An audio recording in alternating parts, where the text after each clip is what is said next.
we have a rise in the gel polish industry in allergies. And Exactly. I would think that it's more the gel polish, but maybe it's just because gel, let's face it, is much easier to use. And we do have a lot of people using that aren't maybe fully trained, or they're just taking little, Absolutely. snippets here and there and how to do it. Obviously, it's an area we have to be concerned about. Any opinions on that? This happened in general with product that's not being used properly. Just across the board, don't use products properly. You are going to have problems, and allergies could be one of them. My argument would be that things really shifted when we went through COVID and people had more access to products that they could buy online. Not that that's a bad thing, No. but what ended up actually happening wasn't that we had a bunch of uneducated users, in my opinion. What actually ended up happening was that manufacturers wanted to create easier to use product. So they started increasing things like monomers, which are the part that actually makes the product stick really well, even if you don't know how to prep your nails. So in the past, when we were nail technicians or we were using systems like acrylic or different types of builder gels, we had to learn a lot about nail prep in order to get the product to adhere properly. And that's really where the skill comes in for me when I'm talking to someone who's a professional, is that know-how to make that product last. 100%. But when people started just buying things online, as a world economy, people saw how much money could be made in the nail industry, no matter what type of user you're going after. They started actually upping the amount of adhesion ingredients in these products without really thinking about overall all the things we need to take into consideration when we start doing that. I call it unbalanced formulas. And when you've got people who don't really know that this is different than nail polish, you have unbalanced, very reactive formulas being used repeatedly without maybe full curing, without maybe the best application. And that's when you start to get this perfect storm brewing.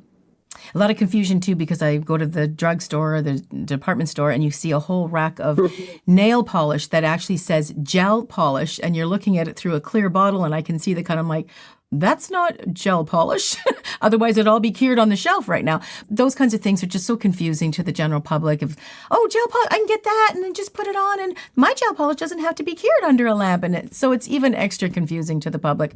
Level up your nail skills. I can't wait to share my 39 years of experience with you.